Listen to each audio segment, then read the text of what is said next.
Hello guys, welcome to BRK. నేను మీ నందు. Kannappa movie updates వచ్చినప్పటి నుంచి ఆ మూవీ మీద చాలా మంది నెగిటివ్ అయితే క్రియేట్ చేశారు. అసలు ఈ మూవీ ఎలా ఉండబోతుంది ఏంటి అనే దాని మీద మనతో పాటు దాసరి విజ్ఞాన్ ఉన్నారు, అడిగి తెలుసుకుందాం. హలో అండి. కన్నప్ప మూవీకి ఎక్కడ లేని ఆస్తులన్నీ తీసుకొచ్చి ఖర్చు పెట్టేశారు, అసలు ఆ మూవీలో ఏం లేదు అని చెప్పి మంచు మనోజ్ కూడా ఆ మూవీ పైన కమెంట్స్ చేయడం మనం చూసాము. అసలు కన్నప్ప మూవీ ఎలా ఉండిపోతుంది, దాంట్లో నుంచి వచ్చిన ఒక సాంగ్ని జనాలందరూ ఆదరించారనే చెప్పాలి. సో ఈ మూవీ అనుకున్నంత ఎక్స్పెక్టేషన్స్ రీచ్ అవుతుందా? ఆబ్వియస్లీ రీచ్ అవుతుందని అనిపిస్తుంది. వై బికాస్ కన్నప్పలో ఏమీ లేదని మంచు మనోజ్ కావాలని వాళ్ళ నాన్న మీద నెగిటివిటీతో, వాళ్ళ అన్నయ్య మీద నెగిటివిటీతో, కుటుంబం వెలివేసినందుకు, కుటుంబం నుంచి వెలివేయబడ్డందుకు ఆ అక్కసుని తీర్చుకుంటున్నారు. కానీ బేసిక్గా కన్నప్ప సినిమా గురించి మాట్లాడుకుంటే ఒక హిస్టరీ. ఫస్ట్ ఆఫ్ ఆల్ అదొకటి గుర్తుపెట్టుకుందాం. నిన్న చావా సినిమా చూసామా? ఇప్పటికీ చాలా మంది ఎందుకు ఏడుస్తున్నారు, అరే ఇంత మంచి కథలు ఎందుకు చెప్పట్లేదు మాకు అని. కన్నప్ప అనే ఆయన ఒక భక్తుడు. ఇప్పుడు ఈ సినిమాని పక్కన పెట్టేద్దాం, ఒక మంచి భక్తుడు కన్నప్ప అనే ఆయన. సో ఎలా మనకు భక్త ప్రహ్లాద లాగా భక్త కన్నప్ప కూడా ఒక భక్తుడు. ఎలా అయితే అన్నమయ్య లాగా, ఎలా అయితే శ్రీరామదాసు లాగా ఈయన కూడా ఒక భక్తుడు. ఆయన కథ తెలుసుకోవడంలో తప్పే ఉంది? బేసిక్గా నువ్వు పుస్తకాల్లో చదివే కంటే, కార్టూన్ రూపంలో చూపే కంటే, పాకెట్ రేడియోలో వినే కంటే ఈ దృశ్య రూపం బెటర్ కదా. హ్యాపీగా చూడొచ్చు. దాంట్లో మంచు విష్ణు ఉంటే మీకెందుకు, ఏ హాలీవుడ్ యాక్టర్ ఉంటే మీకెందుకు, ఇంకెవరు ఉంటే మీకెందుకు, శివుడిగా ఎవరు చేస్తే మనకెందుకు. మనకు కావాల్సింది ఫస్ట్ కన్నప్ప కథ. అసలు ఏం జరిగింది, అప్పుడెప్పుడో చెప్పారు ఈ కథ గురించి, ఆ రోజుల్లో ఉన్న వాళ్ళందరూ విన్నారు. ఇంకా చెప్పాలంటే మనకి ఈ తరం వాళ్ళకి పూర్తిగా రామాయణాలు భాగవతాలు ఏం తెలీదు. ఒకప్పుడు ఎక్కువ పౌరాణికాలే ఉండేవి. టీవీ ఆన్ చేస్తే కూడా ఆదివారం వచ్చిందంటే ఏదో భాగవతం ఇలాంటి కథలన్నీ వచ్చేవి. ఇప్పుడు లేవు. ఇప్పుడు కన్నప్ప గురించి ఈ తరానికి చెప్పాలనుకున్నారు. నెక్స్ట్ ఎక్కడెక్కడెక్కడికో రీసెర్చ్ చేశారు. అండ్ కథ జరిగింది నల్లమల అడవి. ఈ న్యూజిలాండ్ అడవికి నల్లమల అడవికి తేడా ఏంటి, అలా ఉంది ఇలా ఉందని చాలా మంది అన్నారు. ఇప్పుడు ఒకటి చెప్తా విను. కన్నప్ప జరిగినప్పుడు ఆ వెనకాల ఏ చెట్టు ఉంది, ఏ పుట్ట ఉంది అనేది ఎవరు చూడలా. మనకు చరిత్రలో కొన్ని కన్నప్ప కథలు చూసినప్పుడు ఓహో ఇలా ఉండేదా అనుకున్నారు అంతే. ఈ కన్నప్పని కూడా చూడండి, తప్పే ఉంది. చూసిన తర్వాత కదా మనం మాట్లాడుకోవాలి. చూడకముందే ఎలా చెప్తాము? ఆయన ఎందుకు వెళ్ళావు నువ్వు బాబు న్యూజిలాండ్ కని అడిగితే, ఆహ్లాదకరమైన వాతావరణము ఒకప్పుడు ఉండేదండి మన దగ్గర, ఇప్పుడు అంతా పొల్యూటెడ్ అయిపోయింది, చెట్లని నరికేశారు, ఆ ప్లెజెంట్నెస్ కోసం నేను అక్కడికి వెళ్ళాను, ఆ ఫీల్ కలిగించడం కోసం మేము అక్కడికి వెళ్ళాము అని చెప్తున్నాడు. తప్పేంటి ఆయన అక్కడికి వెళ్తే, న్యూజిలాండ్కి వెళ్తే? మనకు కావాల్సింది ఒక అందమైన బ్యాక్డ్రాప్. అండ్ ఆ స్వర్ణముఖి నది ఇప్పుడు ఒక రకంగా ఉంది, ఆయన ఇంకేదో చూపించుకున్నాడు అక్కడ, ఒక సరస్సు, అరే ఇదే అది అని. ఆ లొకేషన్లో శివలింగం పెడితే బాగుండు అనిపించింది, ఆ వాటర్ ఫాల్ ఆయనకు నచ్చింది, ఆ బ్యాక్ డ్రాప్ ఆయనకు నచ్చింది. ఇప్పుడు ఈ మధ్య కాలంలో మనం అందరూ థియేటర్స్కి ఎందుకు రావట్లేదు జనాలు కరోనా తర్వాత అంటే, మాకు దృశ్య కావ్యాలు ఉంటాయి తప్ప, విజువల్ వండర్లు ఉంటాయి తప్ప మేము రామన్నారు. 10 కోట్లు 20 కోట్లు 30 కోట్ల సినిమాలన్నీ మేము ఓటీటీలో చూస్తాము, ఈ డ్రామాలన్నీ. మేము థియేటర్ రావాలంటే మాకు ఒక అద్భుతమైన ఎక్స్పీరియన్స్ కావాలి, ఎప్పుడు చూడనటువంటివి చూడాలి, వింత వింతలను ఎక్స్పీరియన్స్ చేయాలంటున్నారు. ఊరికే కథ చెబుతామంటే ఓటీటీలో చూస్తాంలే అంటారు.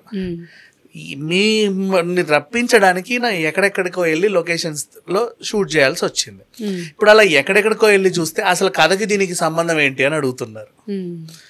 అవి లేకుండా కథ చెబితే ఓటీటీలో చూస్తాం, మేము థియేటర్కి రామంటారు. అవి పెడితే దీనికి కథకు సంబంధం ఏంటో నువ్వే మళ్ళీ క్వశ్చన్ వేస్తే ఎక్కడ చావాలి జనాలంతా, ఏం చెప్పాలి? నవ్వు ఇంతమంది ఇప్పుడు చూడు, ప్రభాస్ లాంటి స్టార్ని కన్విన్స్ చేయగలిగారు అంటే, ఏదో లేని ప్రభాస్ ఎందుకు ఒప్పుకుంటాడు?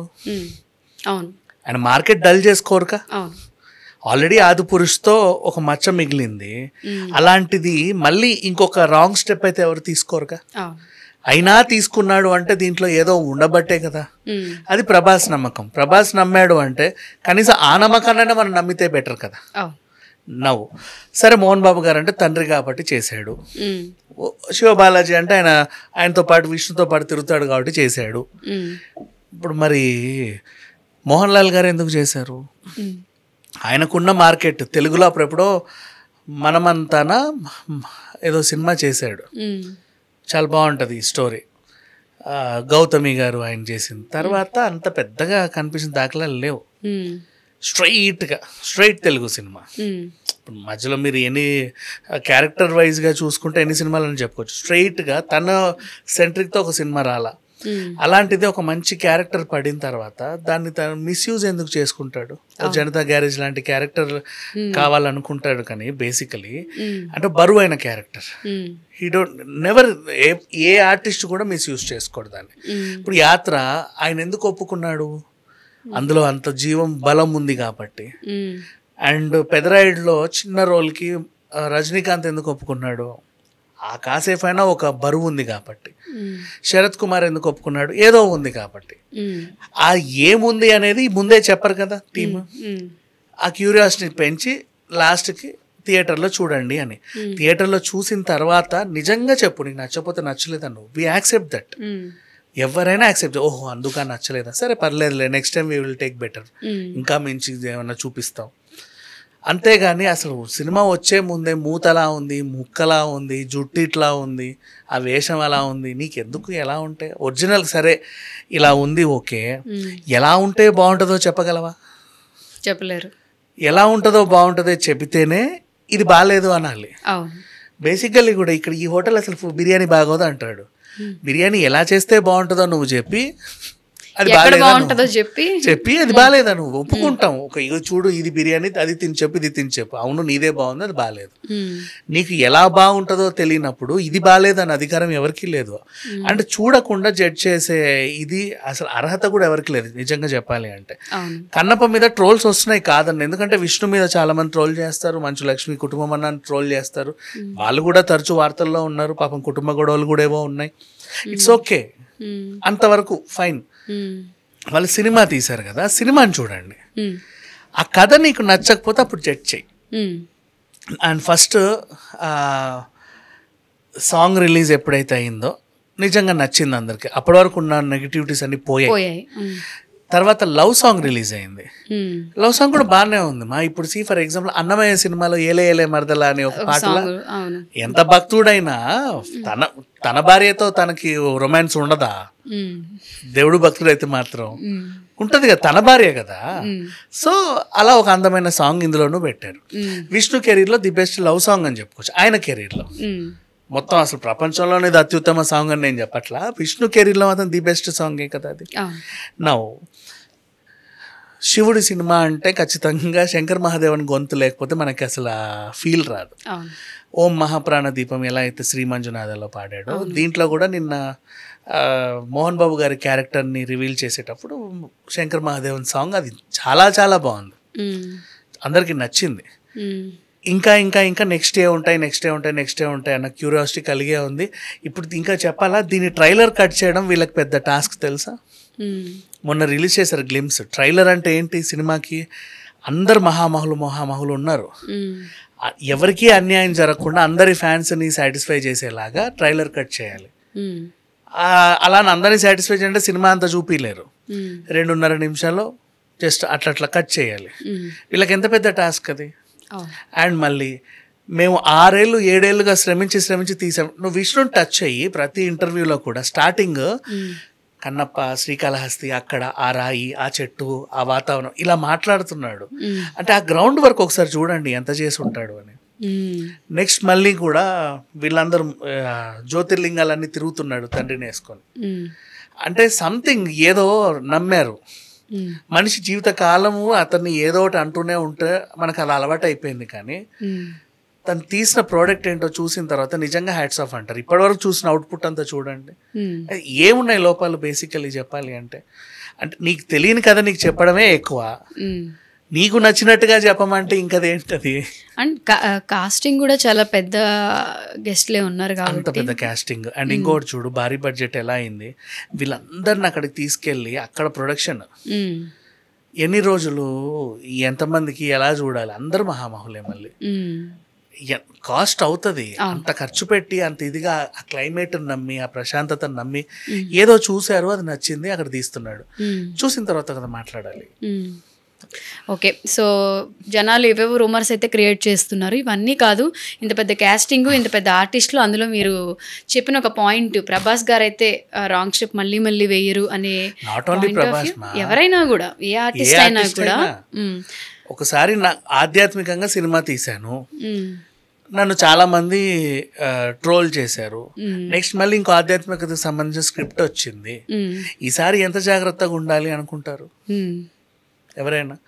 ఆయన అయినా సరే ఒక స్టెప్ తీసుకున్నాడంటే దీంట్లో ఇంకా ఏముండొచ్చు, ఏదో ఉంటది కదా కంపల్సరీ. మరి అలా. సో ఈ మూవీకి సంబంధించి ఎటువంటి నెగిటివ్ టాక్ స్ప్రెడ్ చేయకుండా వన్స్ మూవీ రిలీజ్ అయిన తర్వాత, చూసిన తర్వాత అప్పుడు జెన్యూన్ రివ్యూ చెప్తే బాగుంటుంది. ఇలా ఏది పడితే అది మాట్లాడడం కరెక్ట్ కాదు. అండ్ ఇంకొకటి, సమయం వచ్చింది కాబట్టి చెప్తున్నా, ప్రభాస్ లుక్ ఏదైతే ఉందో మీరు చూసారు కదా, అది ఒక మిరాకిల్. చాలా మందికి తెలియదు, నేను చూపిస్తా చూడు. ఇది కదా ప్రభాస్ లుక్. అవును. అవునా? దీన్ని జూమ్ చెయ్యి, ఎలా ఉంది? అది ఓ టైప్ ఆఫ్ స్మైల్, కన్నింగ్, నవ్వు మొహమే కదా చూడు, నవ్వు మొహమే కదా, స్మైల్ ఫేసే. ఈ హాఫ్ చూడు, సీరియస్ ఫేస్. ఒకే ఫోటోలో ఆస్కార్ రేంజ్ పర్ఫార్మెన్స్ ఇది. రెండు అసలు ఎవరైనా గమనించారా ఇవి? లేదు. ఒక ఫ్రేమ్లోనే ఇంతుంటే మరి 2.5 గంటల 3 గంటల సినిమాలో అంతమంది ఆర్టిస్టుల్లో ఏముంటది? అది కదా ఆ డైరెక్టర్ ఏదో రాబడుతున్నాడు. చాలా మంది ప్రభాస్ లుక్నే చూశారు, ఇంత ఇదిగా చూడలే. ఒక హాఫ్ నవ్వుతుంటే ఇంకో హాఫ్ కోపంగా ఉంది. అవును.